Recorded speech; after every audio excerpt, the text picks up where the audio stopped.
क्या आपने कभी सोचा है कि रास्ते में चलते हुए अगर कोई शख्स अचानक से गिरकर बेहोश हो जाए और उसकी सांस भी रुक जाए, तो ऐसी सिचुएशन में आपको क्या करना चाहिए? हम आज कार्डियक अरेस्ट पर बात करेंगे और बताएंगे कि अगर किसी शख्स को कार्डियक अरेस्ट हो जाए तो पास खड़े लोगों को क्या करना चाहिए।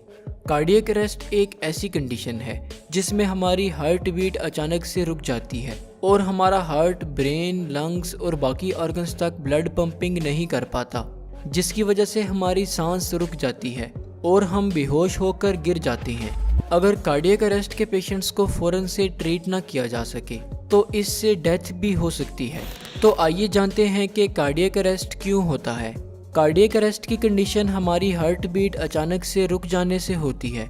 हमारे हार्ट में नेचुरल इलेक्ट्रिकल इम्पल्स सिस्टम मौजूद होता है जिसे साइनोएट्रियल नोड कहा जाता है।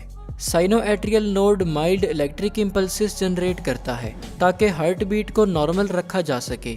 अगर किसी वजह से हमारे साइनोएट्रियल नोड्स काम करना छोड़ दें या फिर किसी हार्ट कंडीशन की वजह से हमारी हार्ट बीट एबनॉर्मल होकर स्टॉप हो जाए तो इससे कार्डियक अरेस्ट की कंडीशन हो जाती है। ऐसी कंडीशंस जिनसे हमारे साइनोएट्रियल नोड्स का फंक्शन डिस्टर्ब हो सकता है, उनमें कोरोनरी हार्ट डिजीज यानी कि हार्ट आर्टरीज में ब्लॉकेज या किसी और वजह से आर्टरीज का नैरो हो जाना, कार्डियोमायोपैथी यानी कि हार्ट मसल्स का फूल कर बड़ा हो जाना, हार्ट के वाल्व्स का लीक या नैरो हो जाना, कॉन्जेनिटल हार्ट डिफेक्ट्स यानी कि पैदाइशी तौर पर हार्ट में एबनॉर्मलिटीज होना और साइनोएट्रियल नोड्स का ठीक से काम न करना वगैरह शामिल हैं। सिम्टम्स: कार्डियक अरेस्ट की सूरत में पेशेंट्स की इम्पल्स और ब्रीथिंग रुक जाती है और वो अचानक से बेहोश होकर गिर पड़ता है। Diagnosis and treatment: cardiac arrest को डायग्नोस करने के लिए ईसीजी, ब्लड टेस्ट्स और कुछ इमेजिंग प्रोसीजर्स जैसा कि इकोकार्डियोग्राम और एमआरआई वगैरह किए जाते हैं।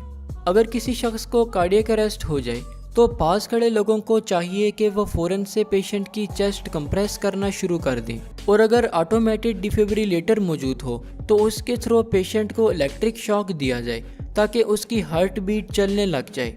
इसके साथ साथ पेशेंट को फ़ौरन से हॉस्पिटल शिफ्ट करना चाहिए ताकि उसकी प्रॉपर ट्रीटमेंट की जा सके।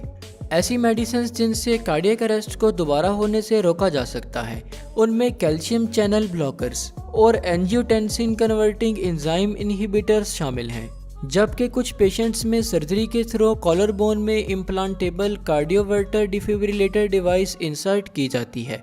ये डिवाइस पेशेंट की हार्ट बीट को मेजर करती है और कार्डियक अरेस्ट की सिचुएशन में माइल्ड इलेक्ट्रिक इम्पल्स जनरेट करके हार्ट बीट को नॉर्मल करने का काम करती है।